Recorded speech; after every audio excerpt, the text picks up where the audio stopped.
Madame Lefebvre pour faire un point donc, sur ce qui s'est passé et ce qui va venir. Et puis je dirai quelques mots après au vu de l'actualité. Merci. Merci, monsieur le directeur. Eh bien, disons que je vais... Bonjour à toutes et à tous. Je vais commencer par vous faire mon petit discours habituel et après, je vous dirai quelques mots pour étayer ce que vient de nous dire monsieur le directeur. Donc, je remercie la présence de tous et de toutes. Je salue monsieur le représentant du directeur de l'ARS, monsieur Brunet, que je connais. Je salue aussi la présence de mon collègue président comme moi, mais dans soi. Bien sûr, monsieur le directeur, et vous, madame Carp. Donc je vous présente tous mes vœux pour 2020. Des vœux de bonne santé, mais aussi de réussite dans votre vie professionnelle et familiale.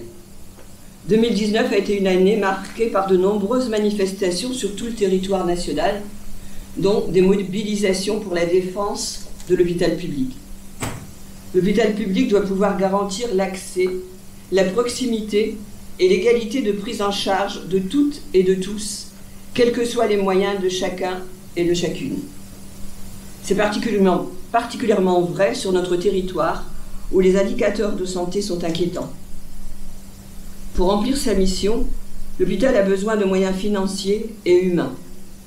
Mais depuis de nombreuses années, les politiques publiques mettent le système de santé en tension, en imposant aux professionnels un rationnement de leurs moyens, tout en leur demandant toujours plus d'activité.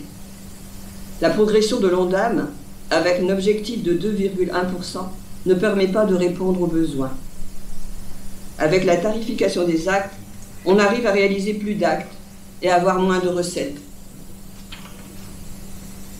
2019 a encore été une année de travail intensif, faite de nombreuses réunions de concertation pour mettre en place de nouvelles organisations où chacun puisse trouver sa juste place.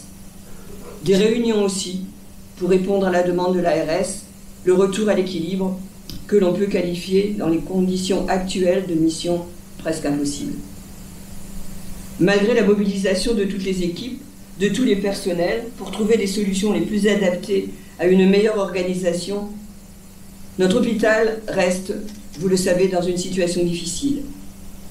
Mais les équipes sont toujours motivées pour élaborer et mettre en œuvre de nouveaux projets, que ce soit en chirurgie, en gastro-entérologie, en cancérologie, en pneumologie, etc. Vous connaissez mieux que moi.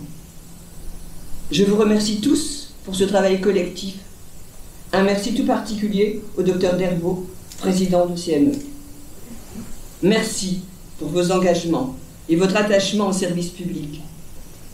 J'ai toute confiance en vous pour assurer l'avenir de notre hôpital et je vous souhaite aussi, pour 2020, beaucoup de courage. Nous savons tous la nécessité pour notre territoire d'un service public de qualité qui sache faire preuve de son efficacité dans tous les domaines d'un hôpital MCO. Il le restera, contrairement à ce que certains se plaisent à dire et à répéter, il le restera, l'ARS l'a confirmé à plusieurs reprises. Elle a entendu et acté la nécessité de rénovation du bloc opératoire. Une grande satisfaction, mais encore une inquiétude quant à l'ampleur et au financement de ces travaux. Notre territoire a vraiment besoin de son hôpital. Après la fermeture de la clinique de Breuer, certains patients, privés d'un accueil de proximité, se tourneront vers l'hôpital. Avant de terminer mon propos, je souhaite aussi saluer le service rendu par la maison de garde, dont l'activité est indispensable dans notre secteur, où, comme tant d'autres, les généralistes sont une denrée très rare. Bonne année à toutes et à tous.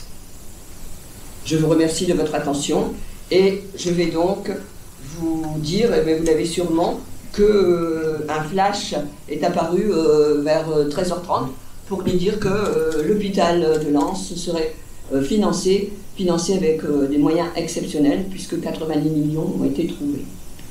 Je ne me trompe pas dans les chiffres. Donc, c'est tout nouveau.